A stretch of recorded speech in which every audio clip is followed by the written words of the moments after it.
Emotionally unavailable. Welcome to Emotionally Unavailable, the podcast where we dive deep into the world of emotional availability and intimacy. I'm your host, Melissa Hepner, and I can't tell you how excited I am to have you join me on this journey of self-discovery and connection. Whether you're navigating the complexities of relationships or exploring your own emotional landscape, this podcast is here to inspire, empower, and entertain. So get cozy and let's explore the depths of human emotions together. Hello guys, happy Monday. Hope you're doing well. Hope you survived the full moon over the weekend. Venus is now direct as well. We are not under retrograde again until May 4th. I don't know what will be going retrograde then, but I am so ready for moving forward. Okay, so today's episode is 3 of Lost Recordings. So it is with the Sam Morris. We had such a great conversation.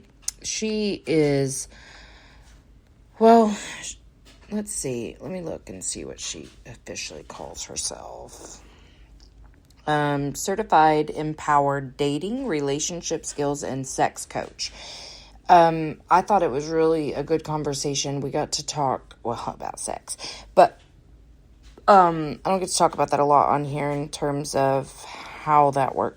Just different dynamics around that in relationships. Mostly, I'm sorry, I walked a bunch this morning because I'm in training to walk the Memorial Half Marathon, and I'm exhausted. So, what was I going to say? I just thought it was a really good conversation. Just really sharing ourselves with each other, connecting. You know how it goes. I had a really good time with her. I feel terrible that these recordings were lost, but I'm just glad I found them, and I'm now posting them. So, anyway, I will make sure that I include her links in the show notes, and I guess that's it. So, here's me and Sam. Emotionally unavailable. Yay, it worked. I could see before I joined it does then said that it was recording. Okay. Yeah, I don't know why. Maybe that's why. I don't know, because it's not like it doesn't tell you. Who cares? I don't know why it does it, but every time I have to be like, I'm so sorry, will you click out? And I push the stuff to the very last minute, and then I'm like quickly rushing off to go in, and so someone's always waiting for me. I'm sorry. Okay, so I have had such a great response to people wanting to be on the show that I just have no time to look up who it is that I'm talking to. So would you mind telling me about yourself just a little bit? Yeah, that's fine. So I am Sam Morris. I know it says Samantha, which is only what my mum calls me. I am a healthy relationships and sex coach. Oh, I love this. Which I've been doing for 10 years. It was 10 years in October. Oh, wow. Yeah. So, which is I never meant to do it, and I kind of fell into it. So, you're like, oh, this is an interesting turn of events. Yeah, and now it's 10 years later, and I'm like, oh wow, it's 10 years, and because I've been saying for so long, oh, I've been doing it for nearly 10 years, and then when it hit that, I was like, wow, 10 years is like a really long time. It is a long time, yeah. So, yeah, so I have been doing it for a really long time. It kind of started, it was like a mixture of things where I was in a job that I hated. I originally studied law, and it was just not for me. It's too black and white, and not much in between, and that's not really the person that I am. So I was kind of desperately searching to get out of the criminal justice system, and ended up being in the criminal justice system by getting employment in a prison. Oh, so yeah, and obviously you see a lot of things in prison. You do. Yeah. And I met this person that he was going to be in prison for a long time. In the UK, we do tend to get out of prison rather than, I know in America, the sentences are a lot longer than ours. But he was really down on himself. He's being really, really depressed. And he was like, well, my life's over. And he was only young, he's like 21. And I said to him, well, you've got two options, really. You can spend the next however many years feeling depressed and sitting in your cell and not doing anything, or you can take advantage of what life has thrown at you, and you can go and you can get a job in prison. You can go do programs that people outside of prison can't do. You can learn how to manage your anger, and you can leave this place with education to set you up in the best possible way. It's up to you. And he went away from that conversation and did everything that I kind of told him to do. And I went away from that conversation going, wow, I'm actually quite good at speaking to people. Right. Yeah, you're like, I think I might have a gift. Yeah. So then I just I started to retrain. I started looking into it, and when I started retraining, I got onto the section about healthy relationships and realized that I wasn't in one. Mm-hmm. And so that whole conversation that changed his life changed mine, because I actually left my marriage from going through that process. Yeah. And I think doing that made me a better person, for one. Yeah. Made me a lot happier. Yeah. But it also made me better at being able to kind of empathize with people. Mm-hmm. Yeah, I mean, it's so weird how once you experience something that you didn't ever think you would experience, and you kind of go through the dark, how much of a beacon you become for other people who need that light. Yeah. It was just bizarre that, because I was kind of telling other people, oh, you should do this, and I was a hypocrite. Yeah, well, you were, I'm sure, feeling very incongruent. Like, yeah. Yeah, people might be coming from inside the house. Yeah. So that's how I kind of ended up here. And yeah, I went through a whole kind of healing myself process to get to where I am now. Yeah. Yeah. How long did you work in the prison? 2 years. Okay, yeah.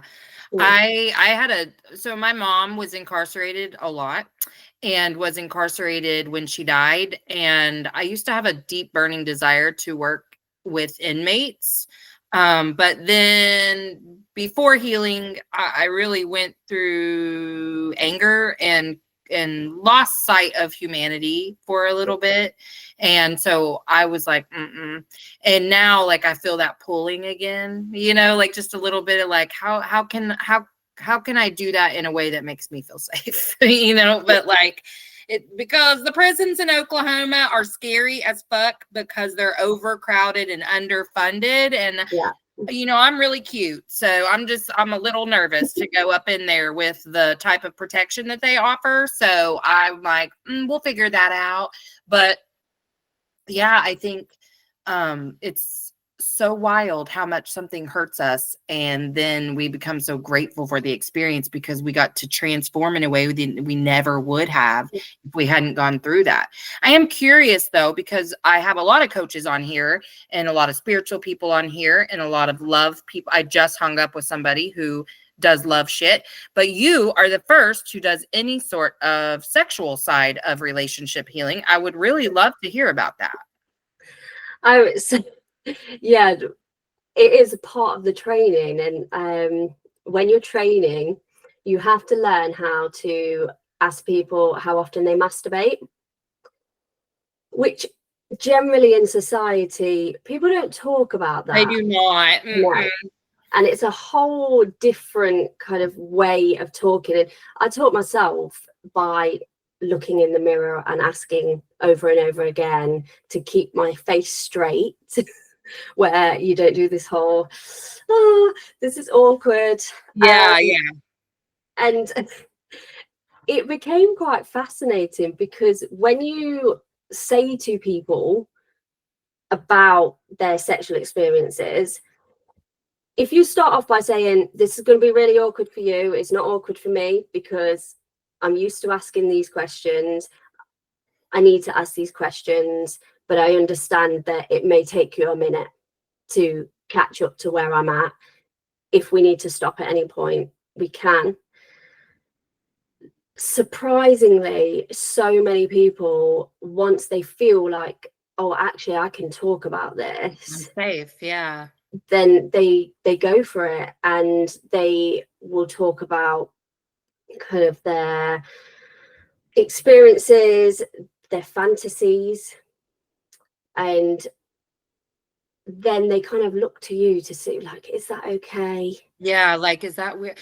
I've had clients be like I have one of my little babies. She one day was like, well, I mean, I can tell you this, you're my therapist. And I was like, yeah, I had no idea what she was about to say, but it was something so fucking small about being horny. And I was like, wow, I'm like starting to see how much shame humans carry for normal sexuality. Like, we were meant to have a wide range of sexuality, and it is fluid if you would allow it to be. And you can do kind of whatever the fuck you want within, like, you know what I'm saying? But Yeah. like these normal human things people fantasize about, like, they carry so much fucking shame. Even just the amount, like, I was just 2 people ago saying, like, I own the fact that I'm a very hypersexual person.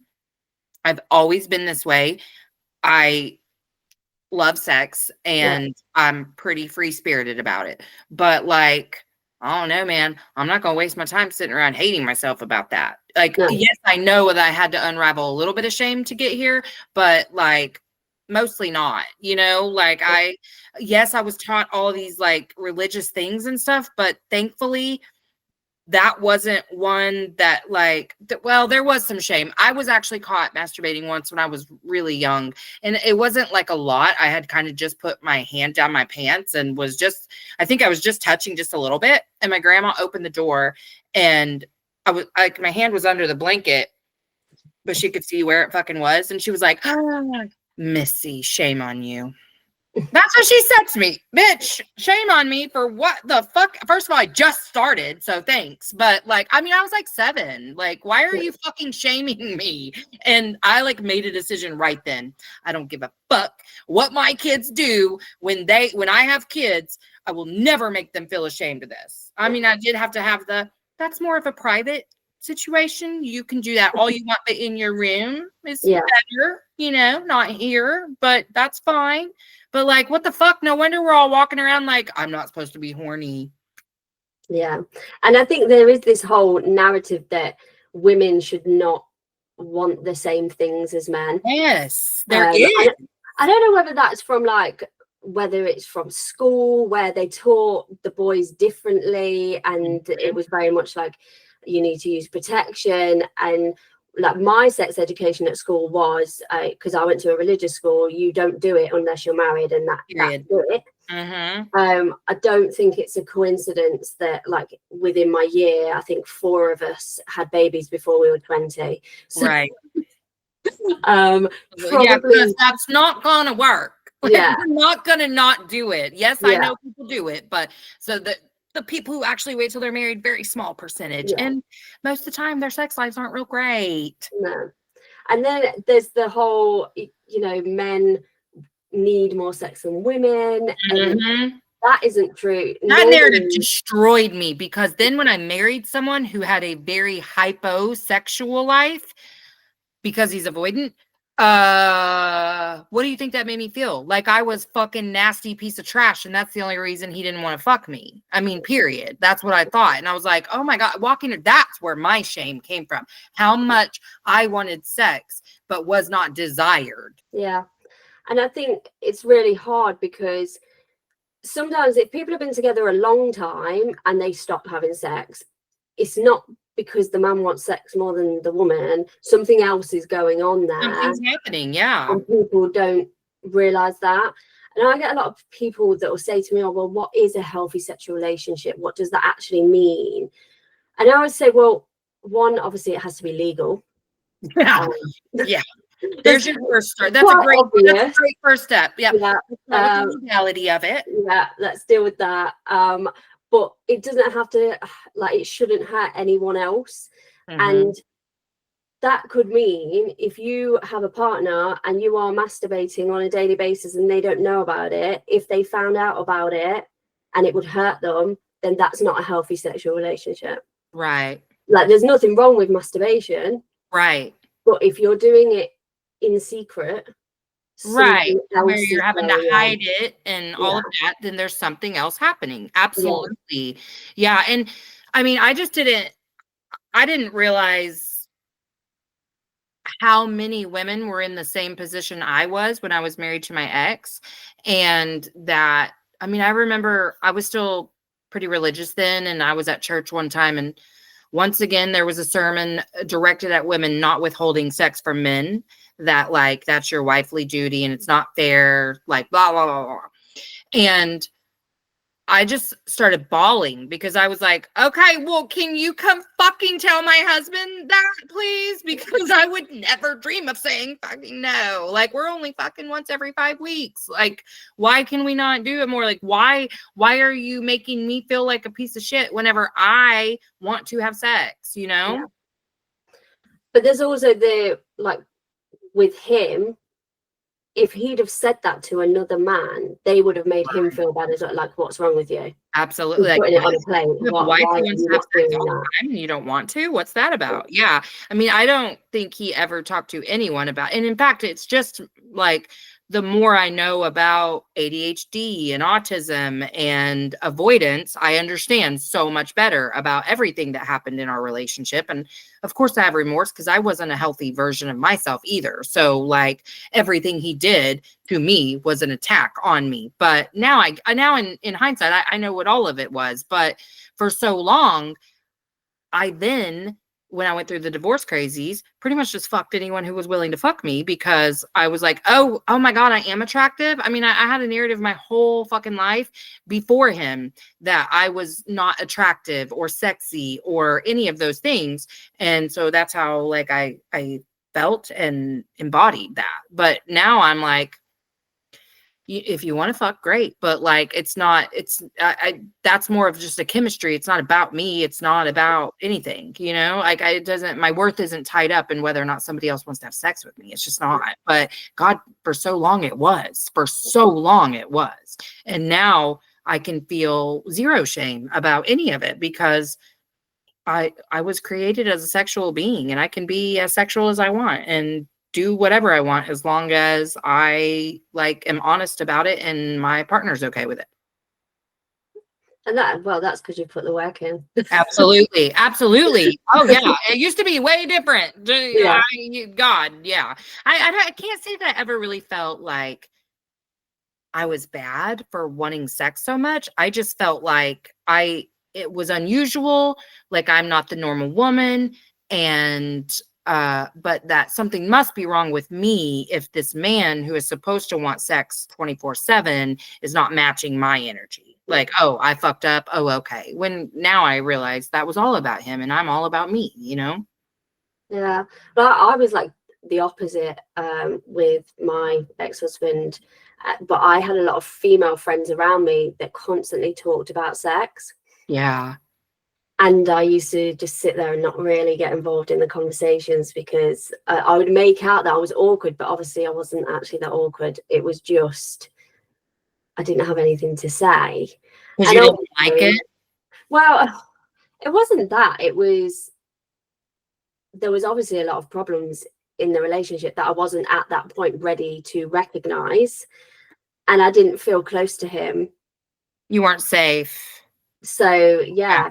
Yeah. And obviously, like, I've listened to a couple of your episodes about when you was a child and trauma and things like that. And I have a lot of trauma as well.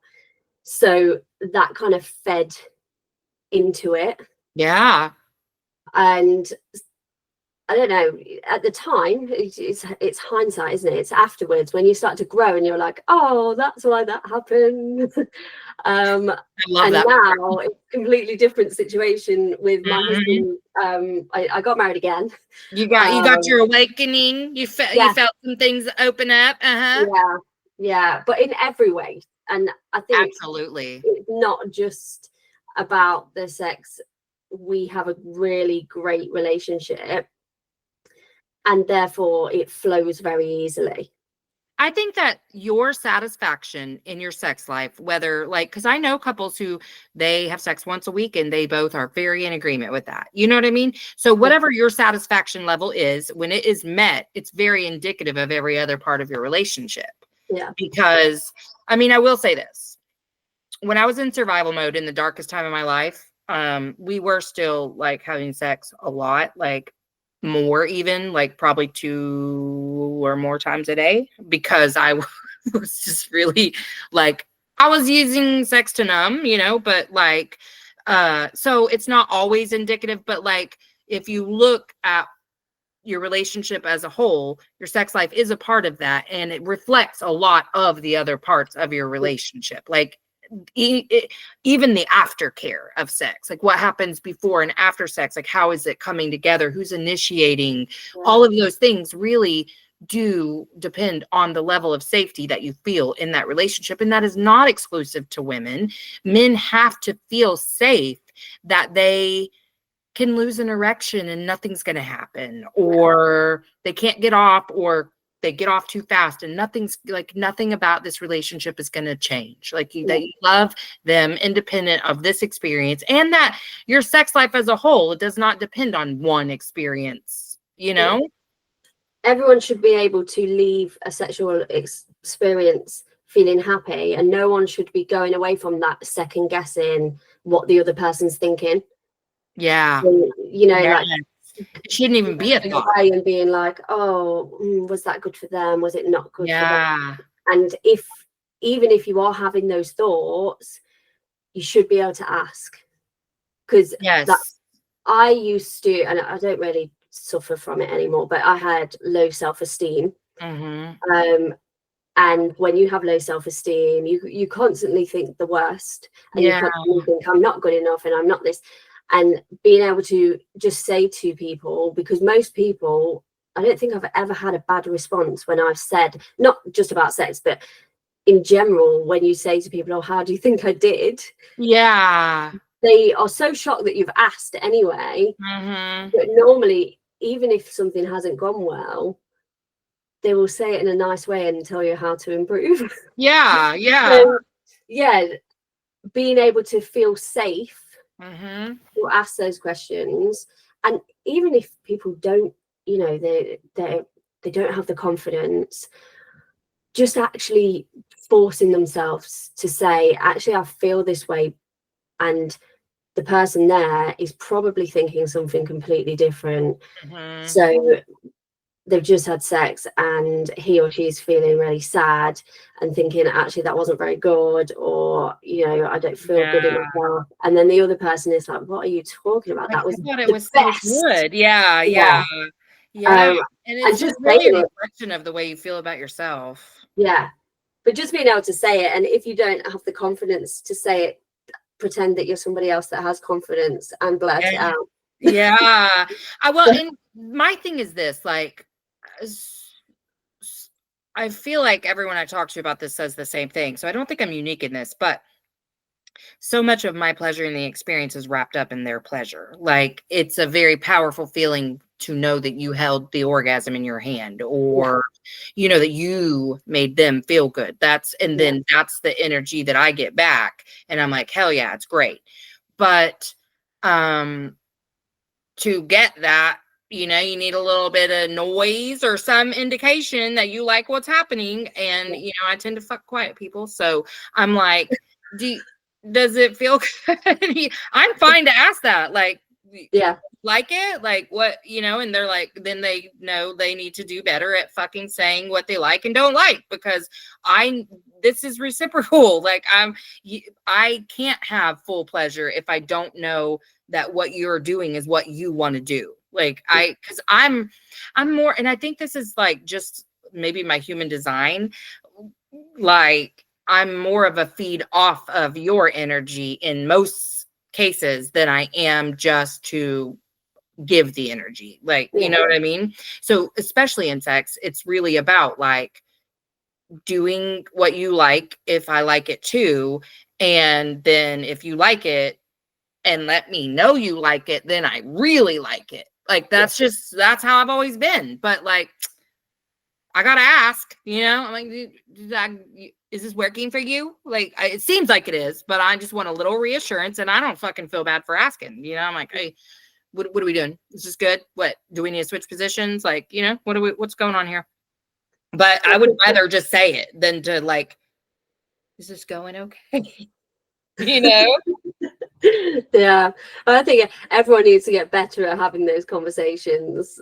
And I'm lucky because this is the one area I've never had a real problem talking about with anyone. Like once I got over the hump, I mean, I was definitely the friend who's like, tell me about your sex life, like, and just fucking dissecting the shit out of it. Or just like, when you have sex with someone new and you like are like describing everything about it to like your friends and shit. Like now I kind of hate being the friend that people come to for that shit, just because I'm like, well, if you want to say it like a couple times, that's one thing, but like I would like a more substantive like conversation than like how big your new boyfriend's dick is. But I mean, I do want to know. So like you can tell me a couple times or whatever, but I was always that person like, okay, let me tell you about what last night was, But even in my relationships, once I got over any doubt that like the person I'm having sex with also wants my pleasure involved too, then it was just a matter of, okay, well, all I have to do is say something and whatever. I mean, there's plenty of other areas that I felt way more vulnerable to share. Like I need help with something incredibly difficult for me. I hate saying it still. I don't want to ask for support. I want you to know I need it and give it to me. And I just like in the last few days have been recognizing like the opportunities that I've been presented with to have to ask for support. And I remember asking because I felt like I'm going to need that. So like I'll ask, but I don't in this moment feel like your support's actually going to help me, but I feel like I'm supposed to ask. So I'm going to, and then being so glad I did. And so I'm learning to identify like, oh, I know I do need people to show up for me. And that's okay. That not everybody can show up. But like my partner is someone I need to be there at really important times. And the hurt that I lived, because this is my second marriage and we've been together for 15 years now.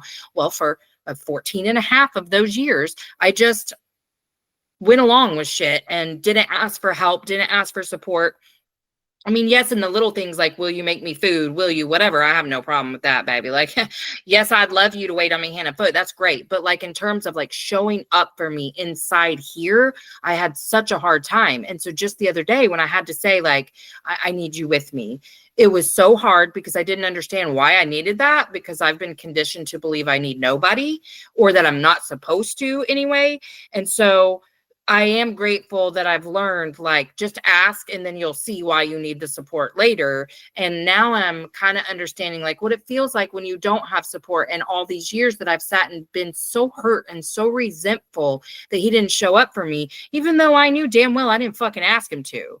And no, it's not inherent for people to know how to be there for you. If you don't know how, you need them to be there for you. Yeah, I get that because literally my whole life it's you can only rely on yourself, and the world is on your shoulders alone. You're invincible. Yeah, too much and not enough all at the same time. Yeah, and the work that I've done on myself, that I remember when the first time I was like, wait a fucking second, we're all doing the same exact shit. This isn't a me him problem. This isn't an us them problem. We are so much more fucking connected than I even realized, because when you scrape away the bullshit of what their experience looks like on the outside, what you get down to is we're all carrying those same shit narratives, the same exact ones. That's why like what I did this workshop, and I will lure you in and then just start spitting off the narratives that we all carry. And people are like, how the fuck do you know that? And I'm like, cuz I found this in myself, and I started to be very curious and observant of everyone around me. And I was like, wait, you do it too. That's what that is. That's what that is. I can hear your shame when you talk. I can hear those core beliefs coming out of your mouth. And I mean, I can't rewire your brain for you. So, I hope that you just take in and receive what I'm giving. But it is true. We are all like, we feel fundamentally at our core like we're unlovable, and that we're like at our core a giant fuck up who's never going to get anything right. And I think that's just what we tell ourselves to keep ourselves separated from our ideal self, because we're so fucking afraid to move. Yeah. Well, I think that our bodies are made to protect ourselves, and our brain is wired to protect us. So when we start to do something that our brain is like, no, this is unsafe, this doesn't feel right, this isn't okay, our brain automatically kind of shuts down. And that's where the fear comes in, and we're like, no, we don't need anyone else, we just need ourselves.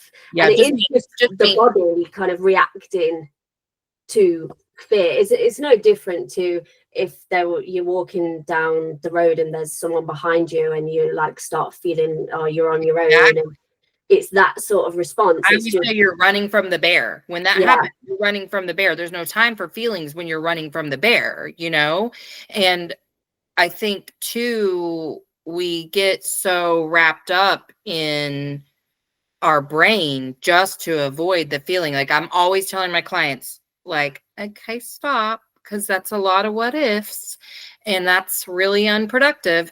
So what if the best case scenario was possible? Why are you so sure in this world, but you're not allowing yourself to be just completely delusional and say, the best could happen? I'm going to believe and assume that it will. And that we are so sure that the world's out to get us, you know, that nobody cares about us and we are never going to be seen. We're going to just be these people who nobody loves. And man, when I started making better assumptions about people, like, it really helped. And I always say it's either that you are feeling rejected, abandoned, abused, neglected, or betrayed, or you are afraid that you're going to lose or be rejected, that you're going to lose this person or experience, or that something is rejecting you. And damn, how much do we do to cut ourselves off so that we can have that semblance of control? Like, I'm gonna fucking leave you before you can leave me, you know? Like, so much of my life was spent that way. So much. When I got here and I started looking backwards, I was like, oh, I had to start forgiving immediately, because I was like, oh, I have fucked everything up my whole life, you know? And I'm like, no. You couldn't have been anyone else. That was exactly who you needed at that time. That served you. You survived so much shit.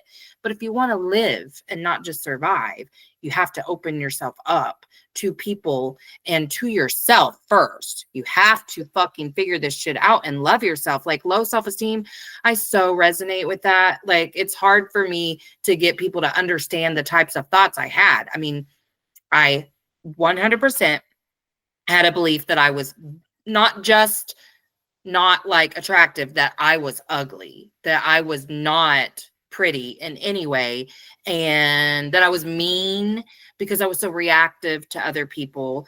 And I hated my body no matter what it looked like. My first step to self-love really was like making peace with my body and understanding I have wild ass fluctuations in weight. Wild. Like, I can gain 20 pounds in 1 week, and I'm not kidding. And I do often. Like, if I'm not walking, like, I'll get like some edema, like not big, but like, you know, I will swell easily and all kinds of shit. I'll stop shitting and swell and whatever. And I can literally on the scale be 20 pounds heavier in 1 week's time.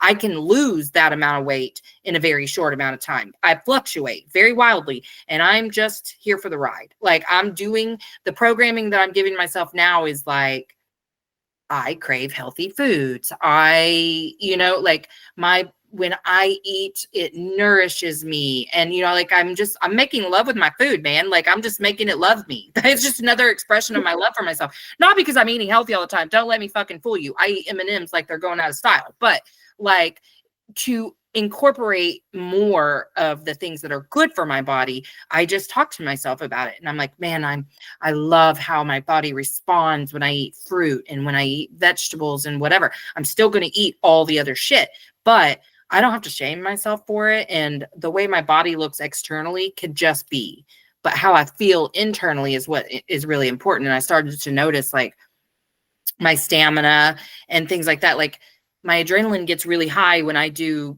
public speaking stuff. So it's amazing and it's beautiful. But when I come down, it's a fucking crash. And I had to learn how to recover from that physically and emotionally. And it was the first one where I learned what triggers when I'm like bored, like it feels like loneliness.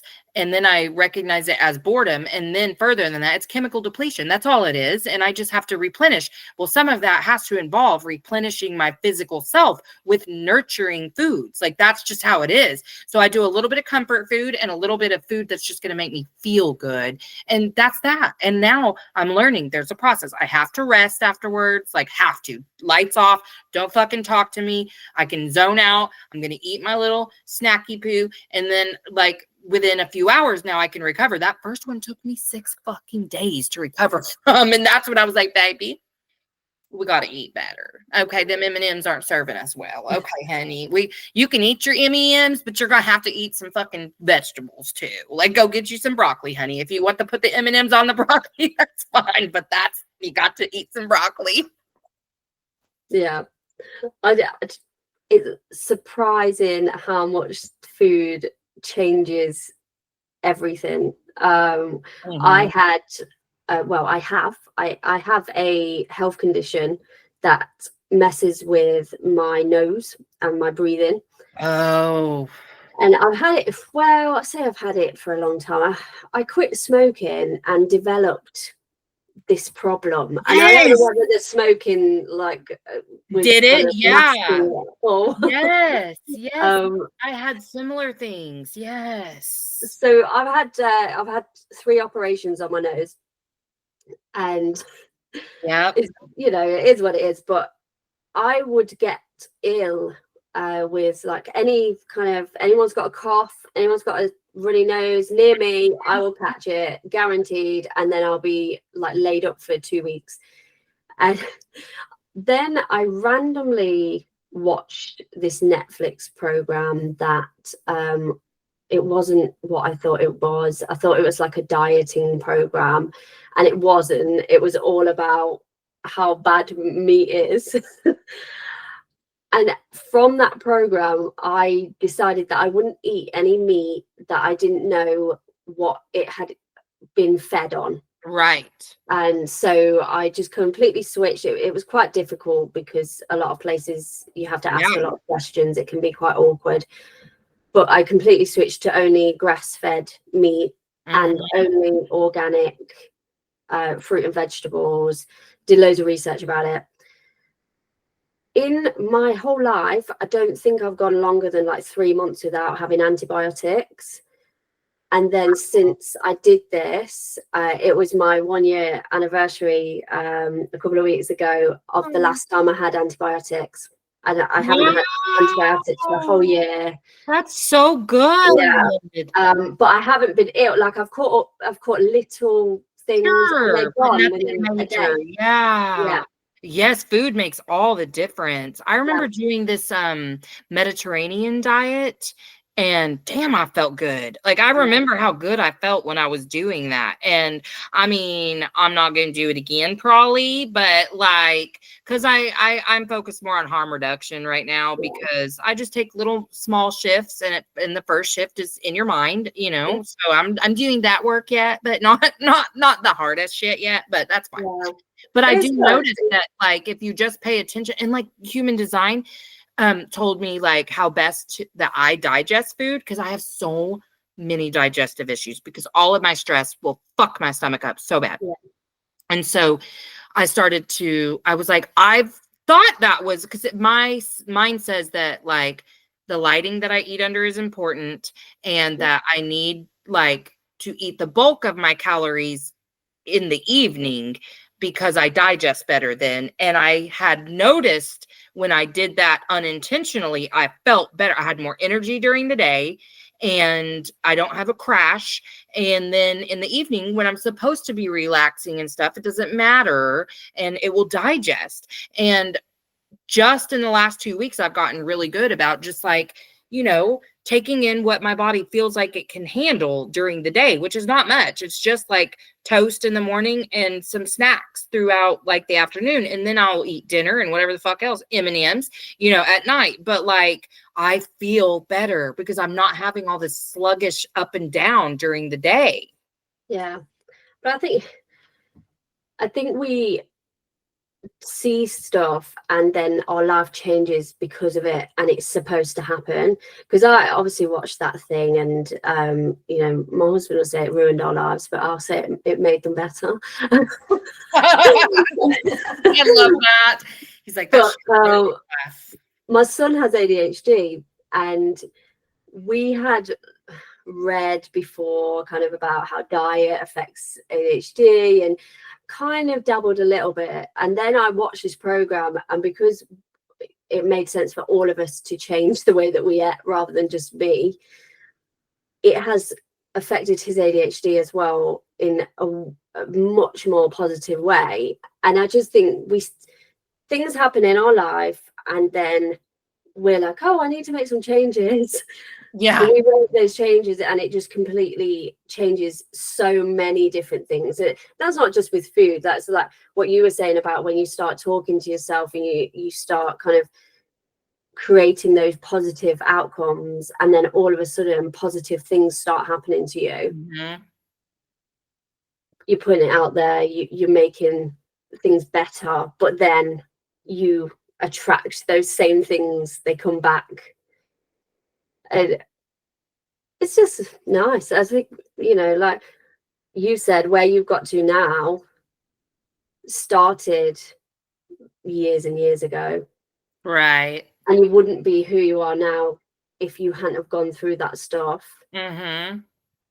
And I think we've all done that. It's just sometimes we need a little bit of kind of help to recognize, actually, you might need some support there, or actually you just need a coach or your friend or just someone to say whoever. To you, yeah, you are great. You look great. You are brilliant. Your mind is amazing. And then to get you to keep saying those things to yourself. Right. I think it started for me with just like a decision, and then confirming that decision over and over and over, which is I will not talk shit about myself internally or externally ever again. Now, does it happen on accident? Yeah, I'll think it for a second, or I'll start to say it and then immediately eradicate it to where I'm like, nope, not true. Not true about me, because it's not true. My truth is that I'm human, and that means a lot of different things. And I am a complicated being, as we all are. I don't mean that negative. It's just you have to have a level of consciousness to understand any of the shit I talk about. But that doesn't mean anything. It just means I am who I am, and I recognize and embrace what all of my gifts are. And I'm really stepping into what I believe those gifts are. And they're very in alignment with my purpose. And that's what I'm doing here, is just trying to live out loud, to be a light for people who are still in the dark, so that we collectively can learn how to love ourselves better, which will in turn make us love each other better. Yeah. And that's what I'm here for too, I think. I'm just here to help people, to make people see how much better their life can be. Mm-hmm. Hope and direction, Yeah. That's what I always say. That's why I named my first workshop Finding Your Compass, because I don't know what episodes you've listened to, but I always say, when I really stepped out of the masculine into the feminine, I decided to release myself from needing all of the direction tools, like map. Like I was always like 2 maps, 2 GPSs, compass, atlas if you need it, whatever I needed to be able to draw out every step of the path. And then I don't have any, it's all, there's no unknown in that, right? I'm going to draw it all out. And then when I stepped out of that and I was like, what is authentic to me? How can I honor who I am and what I need, but honor the growth that I'm supposed to go through.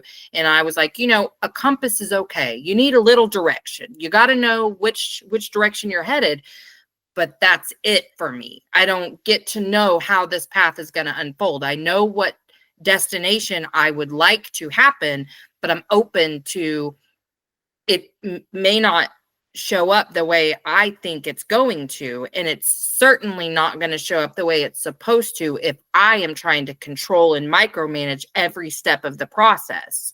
So for me, I have to feel really just open, and there is still fear in that. Sometimes, even this morning, I thought to myself, am I shirking responsibilities? Am I not doing steps that I should take by being so surrendered and not feeling like I need to control everything? But then when I stopped to ask myself, like, well, what more would you do? If I were to do them more, I would become then again too busy to leave that opening for the things I'm waiting for to come in. You know what I mean? So I'm like, still, even though financially it's still pretty stressful, like I'm still just in the knowing that I don't know how, but it will all be okay, Yeah. That is that's my say. I said it to my husband today, actually, that the universe will always sort us out. And the amount of times that I've seen the evidence of that happening, exactly, you can't not believe it. And the more that you say it to yourself, when you are fully in the knowledge that whatever is going to happen is going to happen, I can control as much. And a bit like you, I am a bit of a control freak, and I think that that's because of the way that I grew up. Absolutely, I could control the things that I can control. But I've had to let go. And certainly having children teaches you. Especially one with ADHD. Let me tell you. Yeah. I've got 2 boys with ADHD, and damn, I learned real quick. I don't actually get very much control over this. Yeah. I can't make you do what the fuck I want you to do, can I? I mean, I always knew I could beat them into submission if that's what I wanted to do, but I wasn't willing to do that. But I knew with my second one, I wouldn't even be able to beat him into submission. Like, that baby got a mind of his motherfucking own. He marches to the beat of his own drum. He always has. He's always going to. The best I can hope for is that he hears me when I'm trying to educate. And that I learned, like, I have to just pump him full of the right information to be able to make these choices on his own, because I cannot make them for him. God knows I fucking would if I could, but I can't. And he's been my greatest lesson in releasing control, because I can only do what I can do, and I'm going to show up as who I am, and I am your mother, and I fucking love you so much, and nothing you do is ever going to make me not love you. Like, I'm not going to shame him. I'm not going to guilt him. He is a human, and he is allowed to be human and fucking make mistakes. So how can he learn from those if I'm not like giving the right information after he makes those mistakes? Like, okay, so let's think about this, and let's think about this, and here's how the path opens up for you. It's not about being able to see everything so clearly. It's about a burning desire and just taking a step towards that desire, But yeah, boy, raising children, it's like that whole thing, like where you go before you're a parent and you're like, I would never. And I love those memes that was like, and then I nevered like I had nevered before, because boy, all those things I would never do. I mean, not everything. Like, I'm not beating my kids or, leaving them unsupervised and shit like I got. But like some of them other things like McDonald's or, electronic time. Listen, I know that it's not good for them. I know that. But I also know I have a real limited capacity to fight with people. So I've picked my battles, and electronics isn't one of them. I understand. I could make different and even better choices for myself and my kids. I don't care.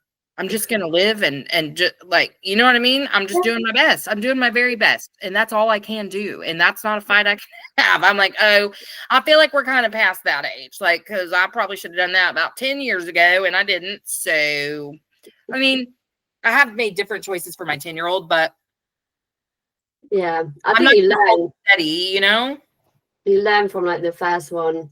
so Because much. my youngest, he's 11, and he's like, "Can I have a phone?" And I'm like, "No, because your sister got a phone and she made so many mistakes with it. So sorry about that."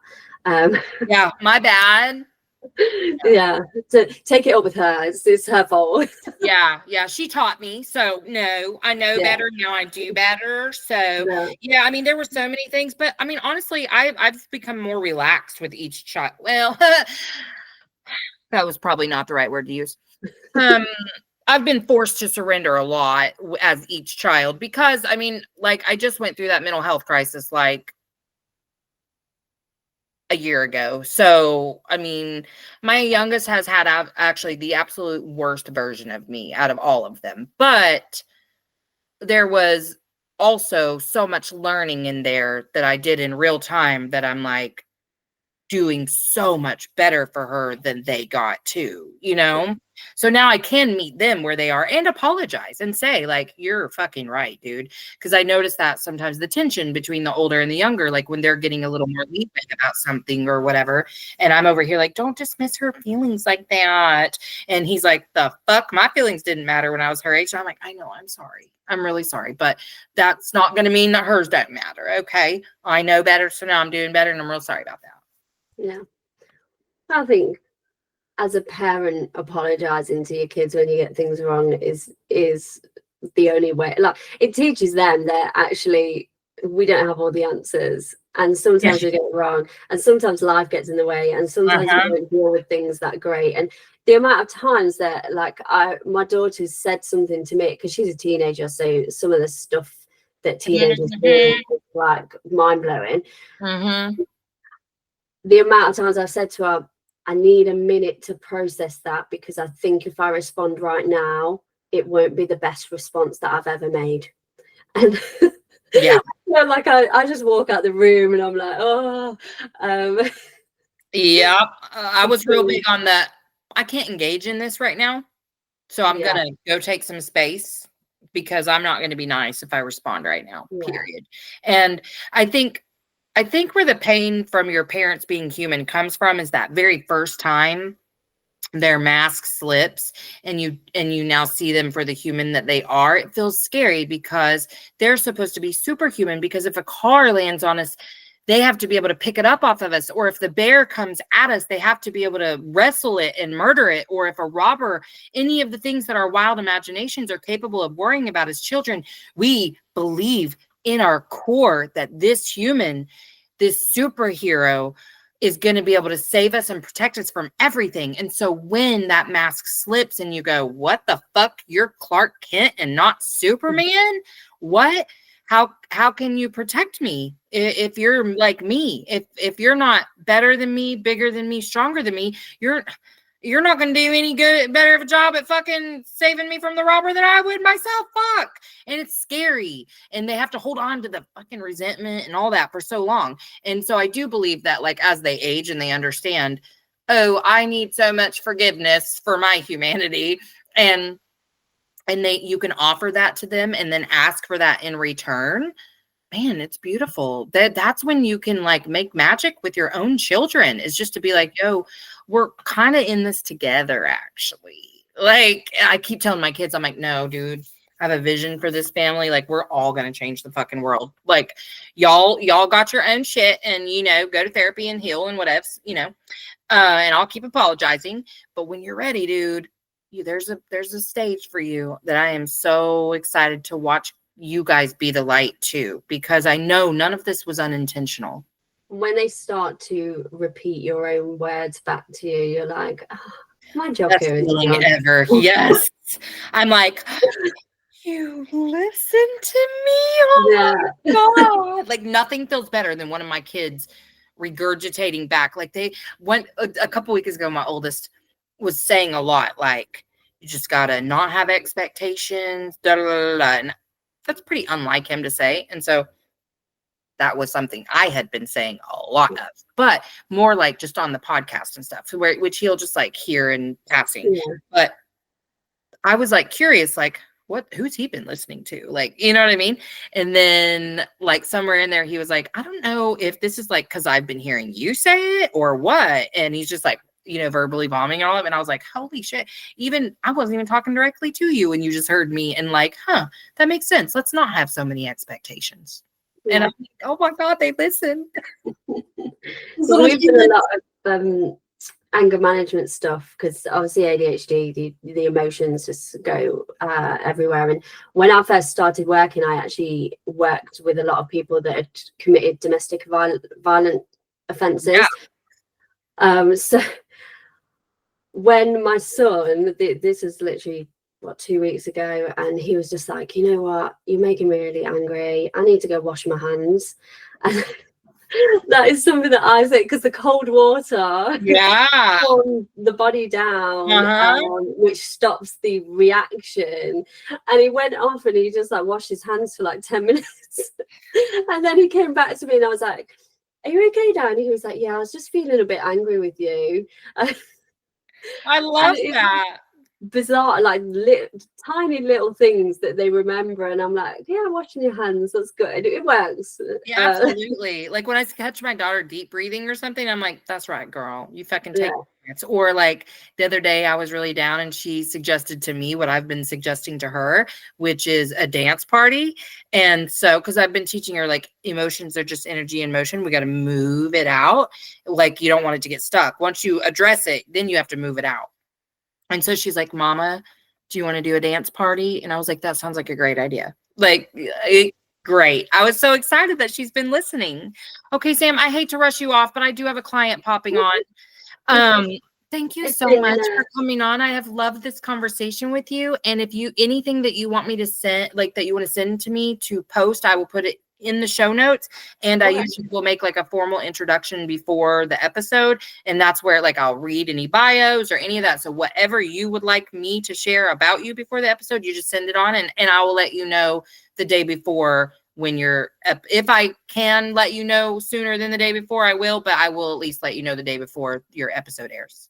Okay, that's cool. Awesome. Thank you so much. I hope you have a great rest of your day. Yeah, well, it's 7 p.m. here, so it's only 1 p.m. here. Yeah.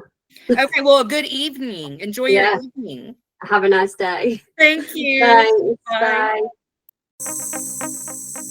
Emotionally unavailable. Hey, make sure you've given the show a 5-star rating on whatever platform you're listening to if you haven't already. And check out my website, empoweredwithmelissahepner.org, or my link tree on Instagram at melissa.hepner to check out my latest offers or workshops.